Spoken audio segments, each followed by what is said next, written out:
بالله من الشيطان الرجيم. بسم الله الرحمن الرحيم. السلام عليكم warahmatullahi wabarakatuh. Mulakan pertemuan kita pada malam ini dengan kita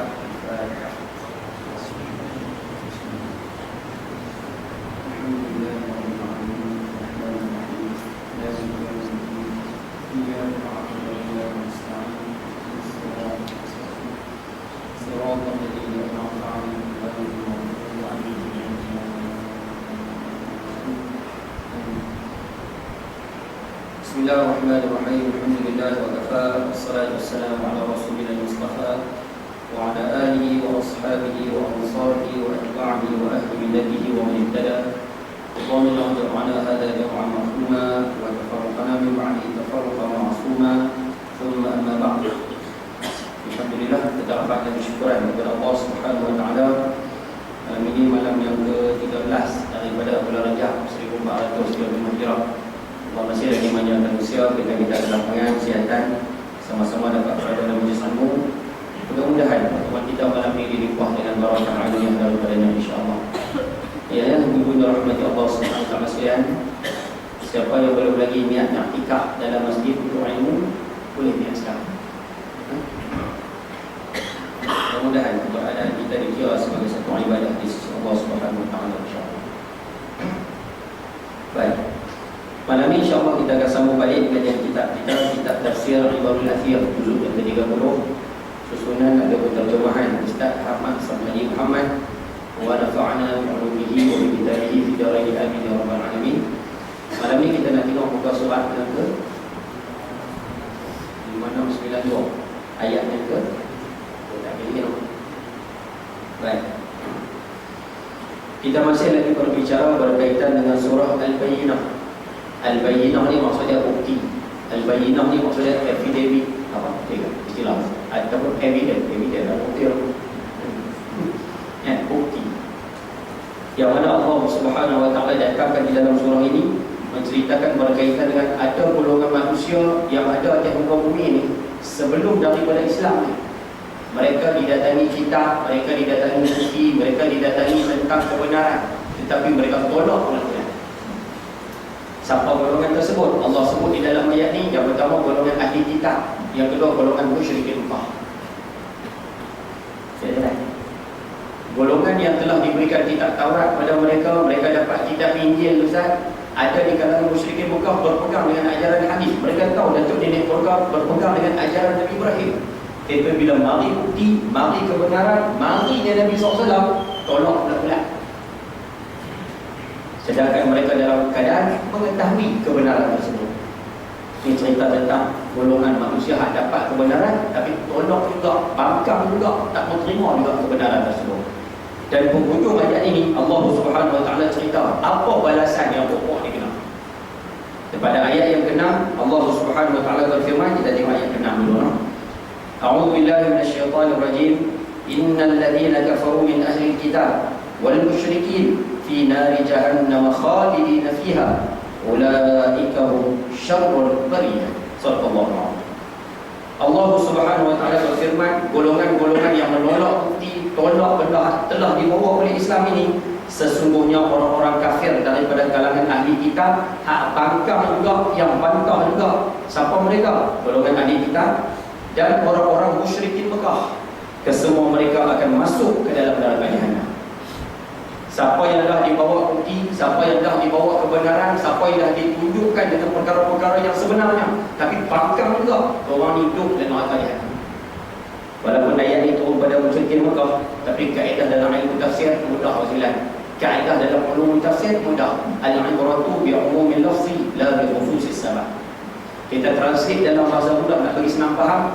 Walaupun ayat ni Allah kata pada ahli kitab, Allah kata pada musyrikin Mekah, tapi siapa saja manusia yang perangai macam dua makhluk ni, dia pun akan duduk sama dengan makhluk-makhluk. Faham bahasa ni? Allah kata pada musyrikin Mekah, Allah kata pada orang Quraisy, pada orang ahli kitab. Tapi siapa saja manusia yang perangai dia sama macam ahli kitab, sama macam musyrikin Mekah yang tolak kebenaran, tempat mereka di akhirat kelak sama. Kalau musyrikin Mekah ke neraka, ahli kitab ke neraka, hak tolak kebenaran dia pun di kalangan manusia biasa ni pun ke neraka. Boleh faham ke kan? Dan Allah sebut sifat manusia yang masuk ke dalam neraka, khalidina fiha abada. Masuk dalamnya Ustaz, kekal sampai bila-bila. Khalidina fiha, nah kekal di dalamnya. Ulaika hum syarrul bariyah. Dan Allah Subhanahu wa taala menyatakan mereka itulah seburuk-buruk makhluk. Sebab apa makhluk paling buruk Ustaz? Kalau makhluk tak dapat bukti, makhluk tak dapat, kita nak sebut pasal mudah apa kan? Makhluk yang tak ditunjukkan bukti-bukti, kalau mereka tak ditunjukkan apa-apa langsung, mereka bangkang, itu satu hal. Boleh diterima akal, sebab mereka tak pernah ditunjuk bukti kan? Ni tunjuk bukti terlambat. Ingat peristiwa Nabi SAW, baginda panggil para orang-orang musyrikin Mekah, orang-orang yang di kota Mekah tersebut, mari.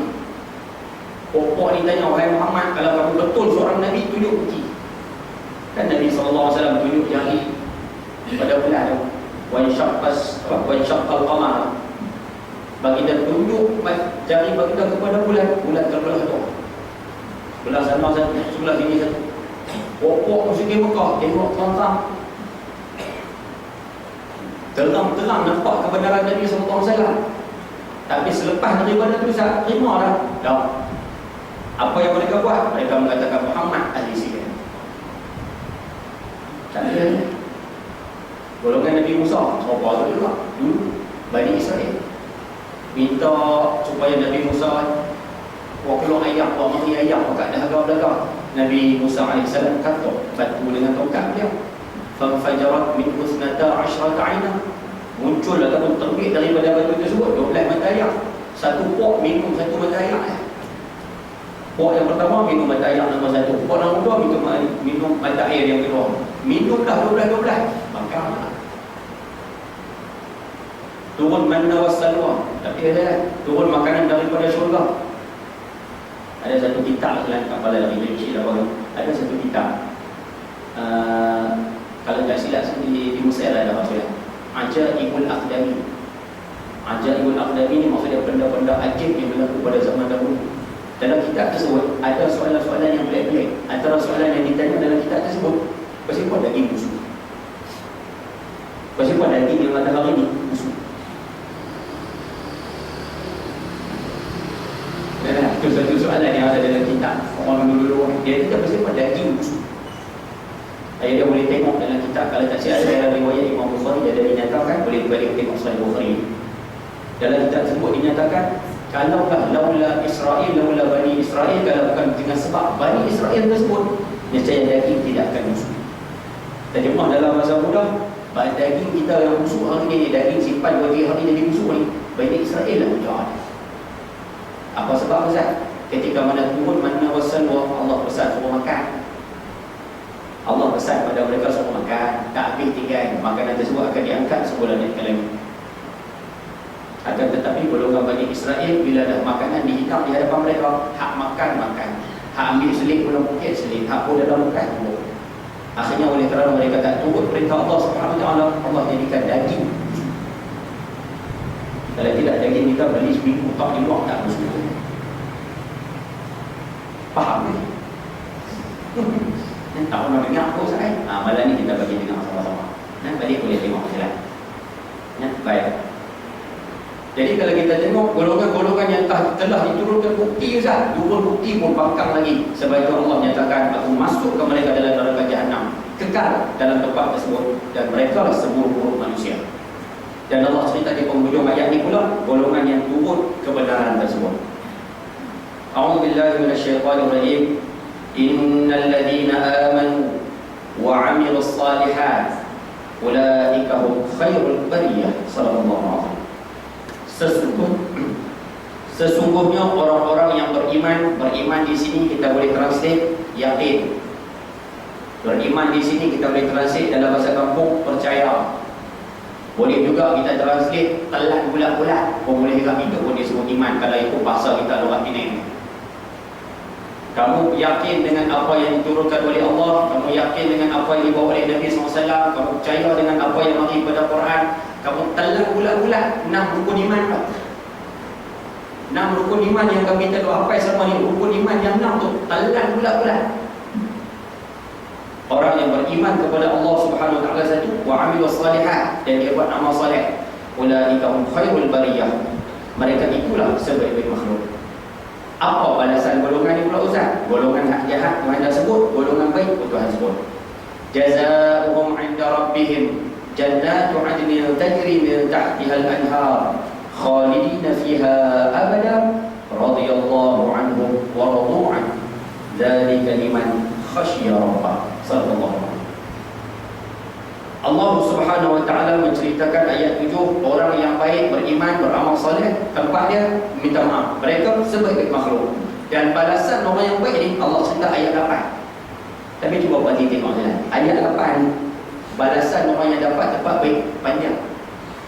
Jazaohum 'inda rabbihim, di sisi Tuhan mereka, jannatu 'adnin, dapat syurga lagi, tajri min tahtiha al-anhar, syurga tu mengalir bawahnya sungai-sungai, khalidina fiha abada, kekal dalam syurga selama-lamanya, radhiyallahu anhum, Allah redha kepada mereka, wa radu anhu, mereka redha kepada Allah. Kalau kita tengok bila disebut tentang ganjaran syurga, Allah cerita banyak. Tapi bila hak buruk tempat, Allah cerita fi nari jahannam, satu, khalidina fiha, dua tu. Apa sebab Ustaz? Apa rahsianya Ustaz? Rahsia yang mudah nak menunjukkan betapa hinanya tempat yang disebut jahannam. Boleh faham pasal tu kan? Sebab tu Allah sebut tak banyak. Allah kata neraka jahannam. Sebab apa? Hina sangat tempat tersebut. Ayat yang pernah dengar hadis. Hadis tu ma'ruf. Hadis tentang niat. Nah, kaedah yang sama. Sayyidina Umar meriwayatkan hadis tersebut, innamal a'malu binniyat. Dari apa itu? Wa innamal likulli imri'in ma nawa. Setiap amalan itu dengan niat, dan setiap orang tu dapat ganjaran ikut apa yang dia niatkan. Faman kanat hijratuhu ila Allah wa rasulih, fa hijratuhu ila Allah wa rasulih. Siapa hijrah kerana Allah Rasul, maka hijrah dia kerana Allah dan Rasul. Ayat ini diulang 2 kali.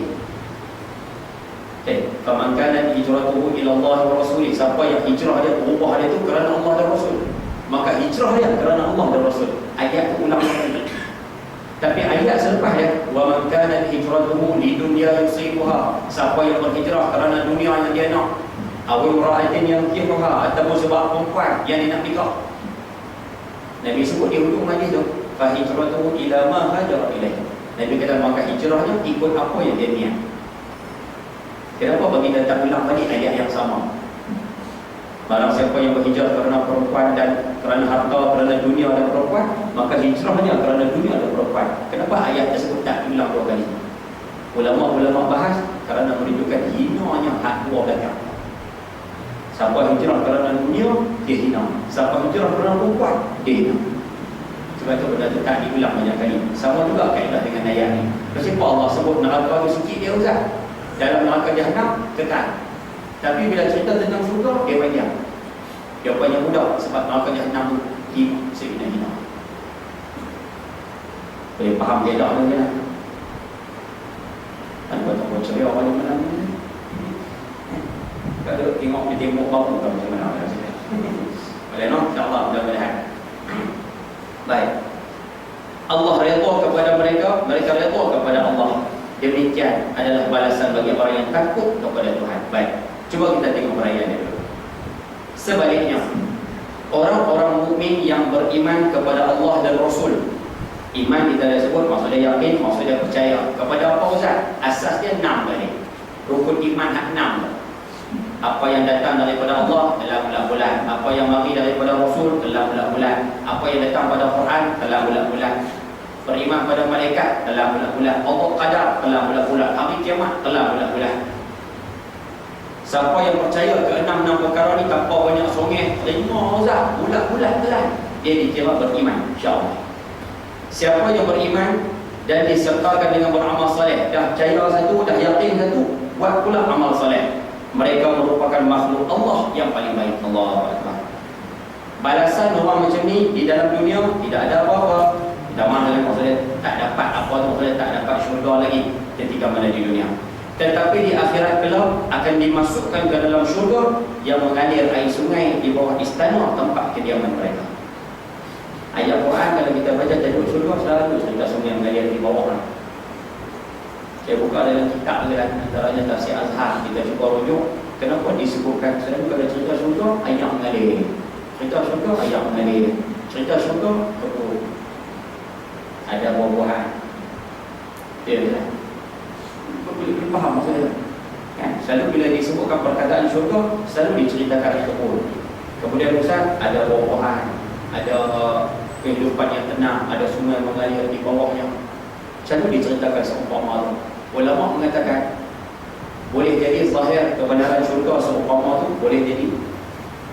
Ataupun yang kedua, tempat-tempat yang disebutkan oleh Allah yang menggambarkan syurga ni, tempat tu kalau ada di dunia ni, tempat tu selalu kita anggap tempat yang cukup-cukup menenangkan. Tidak kan? Masuk dalam kebun Ustaz, tengok dengan buah, tengok dengan yang sungai mengalir Ustaz, tengok dengan hijau Ustaz, nampak buah-buah tu bergantung di situ. Adalah satu daripada tempat yang penuh dengan ketenangan.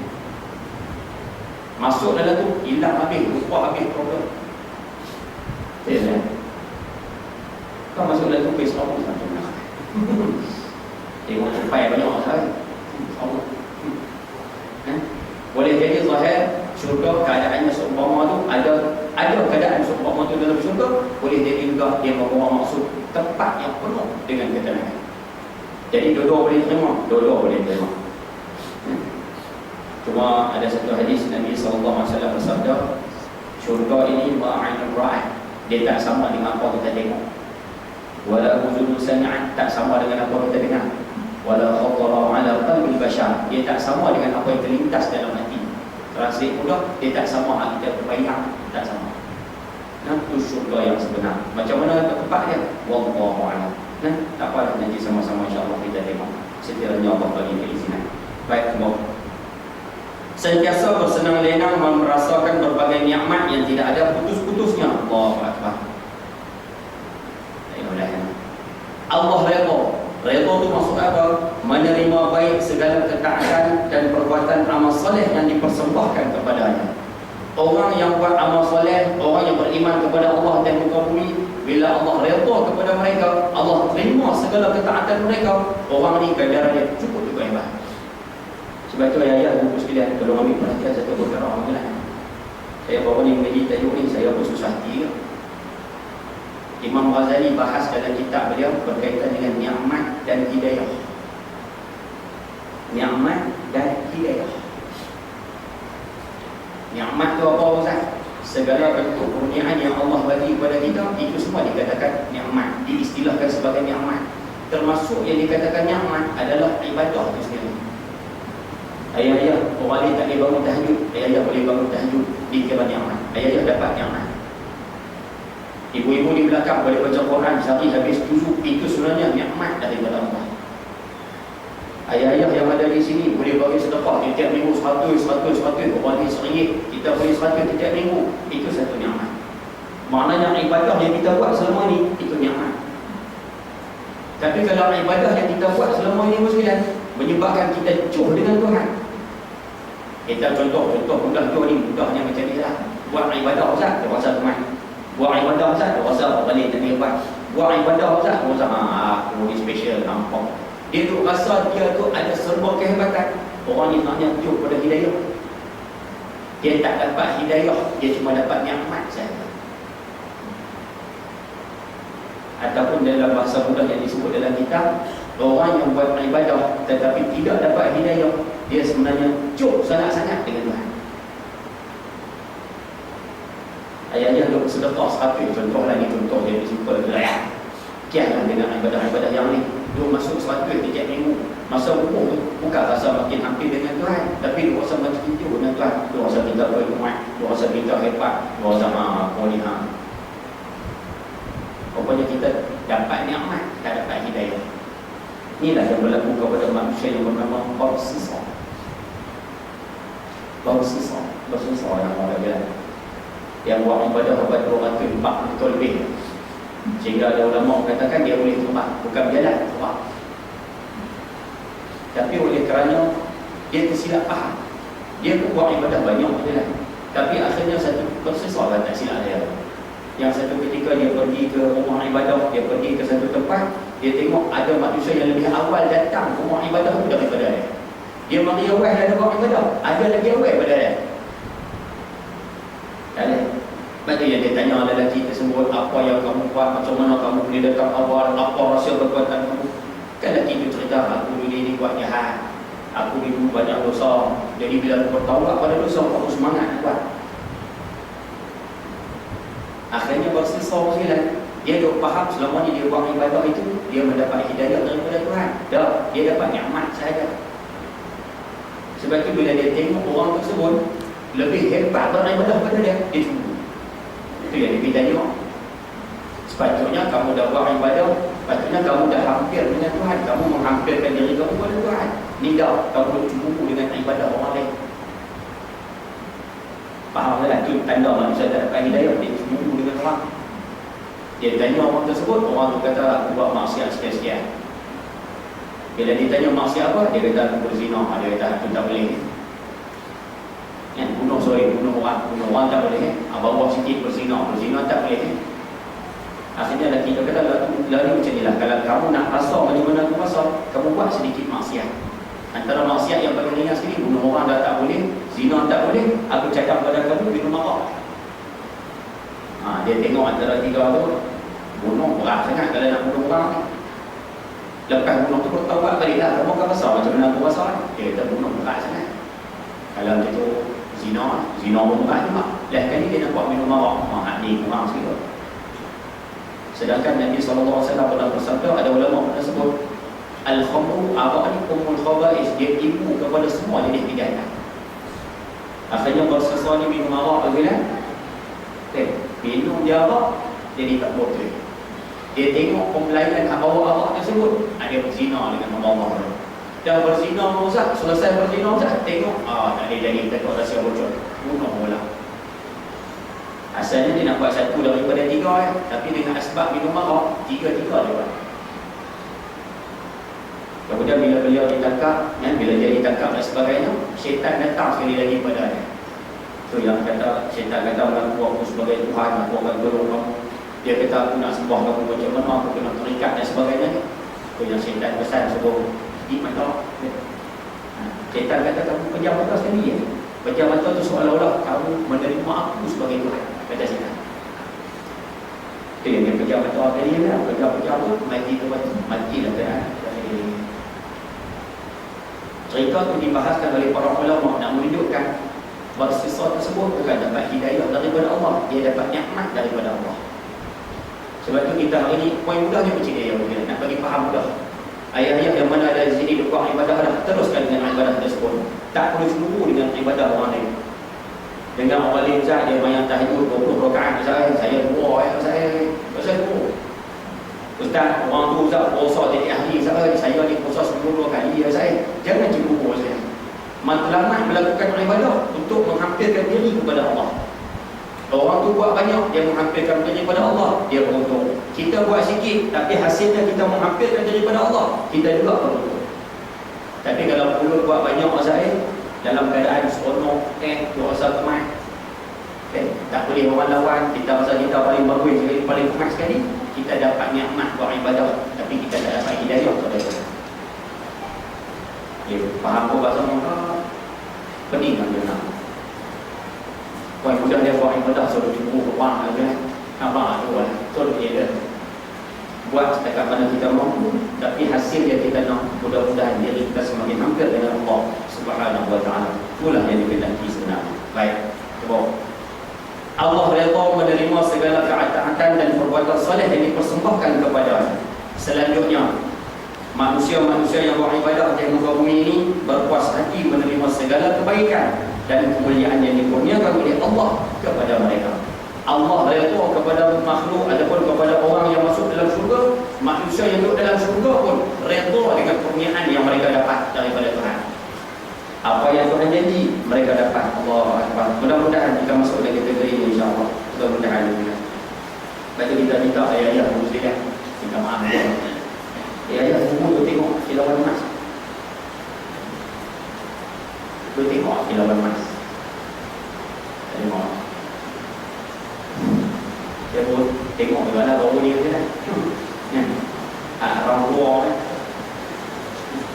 Kita tengok berapa dah. Yang pertama saya tengok. Yang kedua bila kita tengok jalan kita rasa kesian.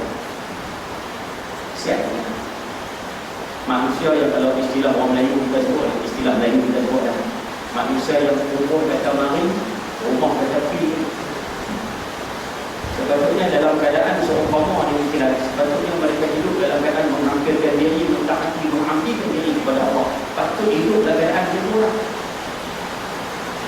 Tapi kalau kita tengok tadi kerja saya, kuih nampak ni, kuih sangat. Umur 40 lebih, 50 lebih, dalam keadaan mereka kuih sangat juga. Otak yang masih berbesar. Siap yang kan, siap. Dia buka dalam hadis, tak payah cari kitab sah-sah, cari kitab apa hadis penuh hati. Kalau Syekh Ahmad Fadilallah, cuba tengok dalam kitab tersebut, ada satu hadis yang disebutkan, siapa yang mencecah usia dia 60 tahun, Mambala Siti, umur dia sampai 60. Kemudian bila dia mati dalam usia 60 lebih tersebut. Kalau kata dia tak buat ibadah pada Tuhan, dia tak diri pada Tuhan, dia buat maksiat pada Tuhan, orang ni Tuhan tak ampun lah. Siapa umur 60, kalau kata dia mati dalam keadaan tak buat ibadah pada Tuhan, Tuhan tak ampun orang ni. Kalau dia meninggal dunia sebelum daripada 60, bila di hari kiamat kelak Allah tanya, kamu ni kenapa tak buat ibadah? Ini contoh lah, misal, kenapa kamu tak buat ibadah? Kenapa kamu lawan aku? Manusia yang mati sebelum 60 ni jawab, ya Allah, aku dulu sibuk dengan cucu, aku kalut dengan anak, aku kalut dengan saudara, aku sibuk dengan 1001 benda. Allah boleh mengazabkannya, boleh siksa dia, Allah boleh mengampunkannya. Allah. Tapi siapa 60 lah, dia bagi alasan yang sama, Tuhan tak ampun dah orang. Siap kan dia? Kita dah sebut sebelum ini, ulama mengatakan siapa yang mencecah umur 40, tapi orang yang jahat itu ada orang itu juga, dia dah tukar tiket, kalau dia tak tahu, maka Allah boleh dengar. Ulama ni dia mengatakan, ambil daripada peristiwa Nabi SAW dengan kita yang betul, umur 40, umur matang seorang manusia. Kalau manusia itu 40 tahun tak berubah, sampai lagi dia tak berubah. Itu juga. Itu yang kita sendiri kata, Allah. Kalau budak-budak masuk program di dalam kecil, dalam memang lah, walaupun kita tak kenal. Budak-budak masuk akademi Fantasia, kita tak kenal juga, tapi budak orang lain. Tapi hanya hampir berat masuk ni kita alah je. Kita faham kan? Kalau kita tengok gambar nama macam ayah saya.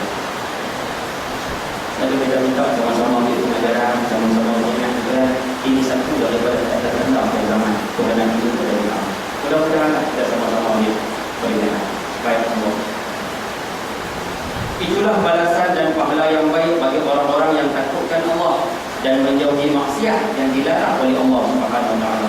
Orang yang dimasukkan dalam syurga, itu balasan mereka sebab akan dunia itu tak perintah Tuhan, tak buat maksiat kepada Allah Subhanahu wa taala. Dan cerita macam mana ni dia? Baru ni saya mengajar seorang manusia yang ayat Muslim terkenal nama ni Hasan Al-Basri. Hasan Al-Basri, manusia yang hidup yang lahir pada 21 Hijrah, zaman Sayyidina Umar. Dia tak sempat jumpa Nabi SAW, dia tak sempat jumpa Sayyidina Abu Bakar. Dia lahir pada zaman Sayyidina Umar. Walaupun lahir zaman Sayyidina Umar, tapi dia dijatuh, dia dipelihara oleh isteri Nabi SAW yang bernama Ummu Salamah. Isteri Nabi SAW ramai, salah seorang daripada isteri baginda daripada Ummu Salamah, isteri yang tidak langsung dulu. Saya pernah cerita pada ayah Muslim sebelum ini, waktu Nabi SAW minang Ummu Salamah kata, ya Rasulullah, aku ni tua, kamu nak ambil aku sebagai isteri, aku ni tua. Yang kedua, aku anak ramai. Yang ketiga, aku ni cukup kuat. Kan Nabi SAW jawab kepada Ummu Salamah, kamu kata kamu tua, aku yang tua. Kamu kata kamu anak ramai, anak Ummu Salamah ada 6 orang, ada tak silap saya. Nabi SAW jawab, aku anak ramai, 6 orang pula. Dan kamu cukup, aku doa kepada Allah supaya cukup kamu kecil. Inilah isteri yang bernama Ummu Salamah yang menjaga Hasan Al-Basri radhiyallahu anhu. Waktu dia dilahirkan, Hasan Basri dijaga oleh isteri Nabi SAW, Ummu Salamah ini. Tak ada apa jadi Hasan, dia dapat ilmu secara langsung, tahu cara hidup Nabi SAW, tahu apa yang diajar oleh Nabi SAW pada isteri-isteri baginda, sebab dia diasuh oleh seorang ibu menyuci. Pada masa yang sama, dia belajar dengan para sahabat di kota Madinah. Sampai umur 14 tahun pindah duduk di Basrah, Iraq. Sebab itu ayah boleh tengok namanya Hasan Basri. Hasan nama dia, Basri itu dia orang Basrah. Basri itu daripada pakaian Basrah. Basri itu dia orang Basrah. Sebab itu ayah yang ada di sini boleh ambil dan buat gelaran untuk tidak dalam salah dia. Ayahnya dia satu saja boleh pakai. Kita ambil nama tempat, bila kita duduk di satu tempat 4 tahun atau 5 tahun, kita boleh pakai nama tempat tu pada diri kita. Sebab kita pada tengok nama Syekh Nuruddin Marfu Al-Bajali. Al-Bajali maksudnya orang Bajah. Al-Makki orang Mekah. Sebab dia hidup lama di Mekah, dia asal orang Bajah. Tengok gambar tu. Ada sahabat dia orang apa Hafizan, Ustaz Hafizan Abdul Hasan. Dia untuk gerakannya Al-Jarafi, G-A-R-A-Q-I, Al-Jarafi. Bila cek tadi beritahu gerakan Al-Jarafi, berapa dia orang Jarrah. Dia orang Jarrah, jadi dia buat Al-Jarafi. Ada orang cikgu untuk gerakannya Al-Juwari, G-U-A-R-I, Juwari. Kita cari tengok dia buat gerakan Al-Juwari, rupanya dia mandi buat perak. Buat perak kan. Jadi dia pakai gerakan Al-Juwari. Boleh pakai tak? Boleh. Siapa saja boleh pakai. Boleh. Faham tak pasal ini panggil nakok gerakan. Saya pun dah cari juga tapi nakok kat sana Al-Sintuki kat sana. Al-Basiri juga tahu. Saya cari tak jumpa dia. Lalu dia nak pakai Al-Qurani. Dua dia pakai ini. Jangan sedap. Boleh pakai. Jadi macam tu boleh. Tapi Abdullah tak sedap. Tuan Abdullah tu tak sedap. As-Samawati cari nama lain, nama yang sesuai. Baik, asal Basri dia mungkin saya nak kongsi ada satu dua cerita yang kita boleh ambil sebagai satu daripada sifat dia. Antara beliau bila duduk dalam rumah, ada tikus dalam rumah dia cukup banyak. Anak-anak murid dia datang belajar di rumah beliau, nampak tikus pimai-pimai dia. Bila anak murid dia nak halau tikus dia supaya keluar di dalam rumah, Hasan Basri ni kata jangan halau tikus ni, biar dia duduk dalam rumah tu. Bila anak murid tanya kenapa tuan imam, dia menjawab, kalau tikus ini pada halau keluar dari rumah tu, dia akan ganggu jiran-jiran di sebelah rumah tu. Aku takut aku dikira sebagai pengganggu atau penyakit kepada jiran sebelah. Aku takut masuk dalam negeri menyakiti jiran sebelah. Sebab itu biar tikus ni itu dalam. Apabila contoh boleh, contoh satu daripada amal boleh yang kuat. Kalau kita tahu kita tak pasal ni, yang kita nak berdoa itu. Ya Allah ada jadi sahabat tikus lebih baik daripada menyakiti jiran sebelah. Jika hari ini jumpa tikus tetap, entah mau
Dia kata Allah sentiasa perhatian. Allah sentiasa lihat itu. Aku mandi, Allah perhatian dalam keadaan aku sedang bermaksiat. Lepas tu hidup dia semua. Dia kata aku mandi nak buat maksiat. Dia buat, aku takut Tuhan tengok aku buat maksiat. Aku mandi. Ya. Dia faham pun bahasa bersama-sama. Mungkin kita boleh pakai dalam kehidupan kita. Atau mungkin orang minta orang dia buat seperti itu. Mari saya berikan kepada anda. Saya berikan anda itu di video. Saya tahu memang video dia. Jadi ada bukan tambah lagi. Kalau tadi kita dengar kita akan tahu ini. Dia jawab video dia kata anak nak arahkan dia. Nak tambah satu dia. Dia kata anak nak arahkan. Tapi kalau nak tambah pun tak mungkin jadi. Saya pun dianggap orang yang sudah tambah satu ada boleh. Dia kata nak tambah satu dia. Saya alat orang-orang dalam program ini kita bersama dengan saya bersama dengan bila kita semak oh ini dalam buku di sini kan orang yang Allah bagi kepada mereka rezeki kita yang nak dapat rezeki itu tak perlu tak perlu jealous, tak perlu mulu, tak perlu kiri hati, tak perlu yang juga rezeki tersebut tak perlu dia sebab rezeki mereka yang akan dapat rezeki kita tidak ada boleh faham apa dia betul usaha kita tidak kembali kata apa rezeki kita tak ada jadi kita tidak pakai benar tidak perlu dari apa tidak agama rezeki dan amalan kemudian tentang ilmu dan manusia yang keempat kata Hasan Basri aku tidak tahu bila kematian aku mati tak tahu bila sebab aku bersiap untuk menghadapi aku tak tahu mati bila sebab aku bersiap untuk menghadapi kematian. Ini kata-kata Imam Hasan Basri, manusia yang meninggal dunia ketika usianya 80 tahun. Tapi waktu dia meninggal dunia, satu kota besar, seorang pun tak tahu semayang asal. Satu kota besar yang ramai manusia berbuka, seorang tak semayang asal di dalam kota besar. Sebab apa kan? Semua pakat pergi tengok dengan Allah dia, semua pakat pergi semayang dengan Allah dia, dan semayang asal di tempat tersebut. Jadi kota besar yang penuh dengan manusia ni kosong. Nak menunjukkan konsep kehebatan manusia yang bernama Hasan Al-Basri radhiyallahu anhu. Saya dah sebut dah pada ayat buku yang sebelum ni di antara manusia yang mulia, manusia baik, manusia soleh yang kau beri tengok waktu dia mati. Kalau dia mati, jangan semayang mayat dia dah ramai orang soleh dan sebagainya. Itu tanda dia masih hidup baik. Hasan Basri bawa tapi semayang sampai semayang masak tak dilaksanakan dalam kota besar sebab tak ada orang. Mudah-mudahan kita boleh positif sebanyak kan contoh-contoh manusia yang mati dalam keadaan baik dan juga dari Allah SWT. Baik. Semoga Allah bersihkan hati kita dan menenangkan fikiran kita sehingga tidak ada yang kita takut kecuali daripada Allah ataupun kecuali Allah sahaja. Mudah-mudahan Allah bagi kita rezeki seumpama itu takut kepada Allah, tak takut selain daripada Allah, dan segala puji itu baginya hanya dari Allah SWT. Ya, rahmat Allah SWT. Yang terakhir, bila sebut perkataan takut dari kalimat khasyah Allah, saya nak kongsi satu kata-kata Hasan Basri pada ayat 29. Hasan Basri ketika mana dia melawat seorang gubernur namanya Ibnu Buhairah, kalau tak silap saya, Ibnu Buhairah. Gubernur ni orang baik. Bila gubernur ni bertemu dengan Hasan Basri, gubernur ni mengaku, dia kata, wahai Hasan Basri, aku ni dilantik jadi gubernur, tapi aku tak berkenan dekat Yazid bin Muawiyah. Yazid bin Muawiyah menjadi khalifah, aku tak kenal dekat dia ni. Dia ni suka bagi arahan bercanggah dengan ajaran agama. Aku tak kenal, aku nak buat macam mana? Hasan Basri bagi satu pesanan pada dia. Allah Akbar, ambil pesanan ini. Dia kata,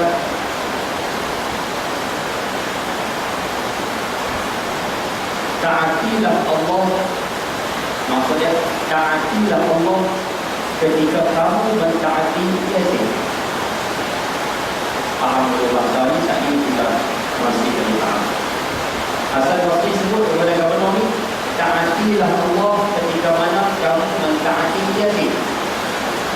Bahasa juga kita boleh translate, waktu Yazid bagi satu-satu arahan pada kamu, kamu tengok dulu arahan itu bercanggah ataupun tidak dengan agama. Kalau arahan itu betul dengan agama, kamu buat. Tapi kalau arahan tersebut bercanggah dengan agama, kamu kena taat pada Allah lebih daripada taat Yazid. Faham bahasa itu ya? Taatilah Allah ketika kamu mentaati Yazid. Dan dia sebut di belakang Allah, jangan mentaati Yazid ketika kamu mentaati Allah. Waktu kamu mentaati Allah, kamu ikut perintah Tuhan, kamu jangan tunduk arahan Yazid. Faham tak? Macam ni kan? Waktu kamu dengar arahan siapa-siapa, kamu kena taat perintah Allah lebih daripada arahan orang. Tapi waktu kamu mentaati Allah, kamu ikut perintah Tuhan, kamu jangan ikut dekat orang. Dan asal Rasul sebut dalam kata-kata yang berubah dia, Allah akan membela kamu sewaktu kamu disiksa dengan Yazid. Kalau kamu kena siksa dengan Yazid bin Muawiyah, Allah bela kamu. Tetapi kalau kamu kena siksa dengan Tuhan dengan Allah, Yazid takkan boleh bela kamu. Faham bahawa itu kata-kata seorang alim kepada seorang ulama. Kalau kamu kena siksa dengan Yazid, Allah boleh tolong kamu. Tapi kalau kamu kena siksa dengan Allah, Yazid takkan boleh tolong kamu. Yang itulah yang dipegang oleh gubernur tempat tersebut, Ibnu Khairah sampai dia meninggal dunia. Sebab itu dia menjadi gubernur dalam keadaan masa tidak lama, sebab dia banyak pangkat jadi imam. Sebab itu mudah-mudahan ayat 29 bila datang ayat takut ini, kita ambil sama-sama pelajaran. Takut pada Allah semata ya, jangan takut selain daripada Allah. Alhamdulillahilladzi bi ni'matihi tatimmu shalihat, wa sallallahu ala sayyidina Muhammad wa ala alihi wa sahbihi wa sallam. Walhamdulillahi rabbil alamin. Selesai surah Al-Bayyinah. Mudah-mudahan kita sama-sama ambil pelajaran insya-Allah. Pertemuan akan datang bulan hadapan kalau banyak umur insya-Allah kita akan tengok tentang surah Al-Sajdah. Dalam Quran 29 ini banyak cerita tentang kiamat. Dan saya dah sebut banyak kali dah, kiamat dalam Quran hampir ada 40 nama. 40 nama. Nah, menunjukkan besarnya dan peristiwa akhir zaman tersebut. Mudah-mudahan sama-sama ambil pelajaran insya-Allah. Ada soalan ada? Ada soalan? Makin kalau nak fungsi ada satu soalan mungkin kita boleh fungsi ya. Soalan terkait dengan anak susu. Mari kita lihat dalam saya dalam program tersebut ada pembicaraan mengenai anak susu. Anak susu. Saya kalau ambil seorang anak angkat, kita cadangkan bagi isteri kita menyusu. Bila isteri kita menyusu budak tersebut, otomatik isteri kita jadi mak susu. Kita ni suami isteri tu kan, suami pada isteri tu, kita akan jadi bapa susu. Baik, selesai. Ayat semayang kita sebagai suami, ayat semayang isteri kita dengan budak tu tak akan. Yang tu selesai semua mama tu. Yang nak lebih lengkapkan diri kita. Isteri saya ayah bayar isteri. Isteri kita menyusu budak tersebut. Baik. Adik-adik isteri kita, adik ipar ayah lah, adik ipar atau ipar ayah semua adalah isteri kita. Mereka dengan budak tersebut tak baca ayat lain. Simpan dia Allah. Bila isteri kita menyusu budak tersebut, okey, adik-adik isteri kita abang ipar kita, ipar kita, lelaki pun semua dengan budak susu ni tak baca ayat semayang. Tapi kita baca tak, kita sebagai suami tak baca. Tapi adik kita, abang kita, adik-adik kita ni dengan budak susu baca ayat semayang. Itu simpan Allah. Ini faham tak? Tak faham?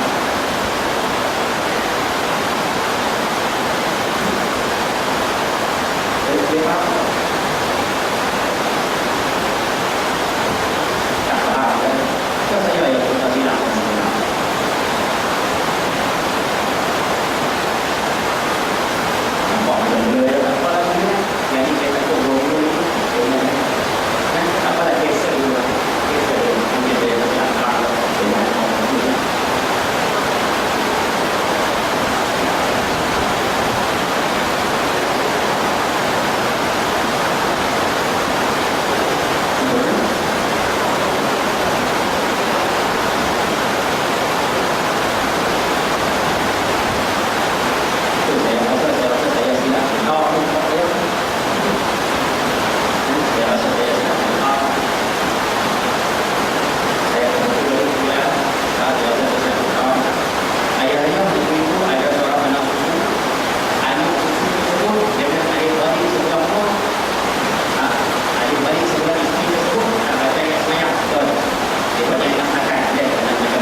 puasa 3 bulan ni di sunnah Nabi. Yang tu silap. Tidak ada sunnah Nabi SAW puasa 3 bulan betul-betul. Tapi itu kalau puasa tu soalan bukan tak besar. Tapi kalau faham katanya sunnah Nabi, itu silap. Dia bukan sunnah Nabi SAW puasa 3 bulan betul-betul. Tapi kalau nak puasa, silakan. Abdullah bin Abu puasa dia tiap hari juga. Kalau 5 hari, 2 hari raya, 3 hari tasyrik. 5 hari itu dia dekat Allah. Dia hari itu pun Allah. Kan Nabi SAW di rumah dia ketuk dia, tak payah puasa banyak-banyak lah. Yang sebab cukup dah puasa 3 hari sebulan. Dia kata lebih dari ya Rasulullah. Kalau itu puasa seminggu 2 hari. Seminggu 2 hari, Isnin hari. Dia kata lebih pada boleh dari ya Rasulullah. Kalau itu puasa 6 hari. Dari kasihan kaum di puasa Nabi Daud, tidak ada puasa yang lebih baik daripada puasa Nabi Daud. Abdullah bin Abu bin Al-As, dia dah ikut langsung pesanan Nabi SAW. Dia puasa direct. Jadi di sini kan, adakah Nabi pesan itu berbentuk wajib kena buat ke, sunat kena buat ke,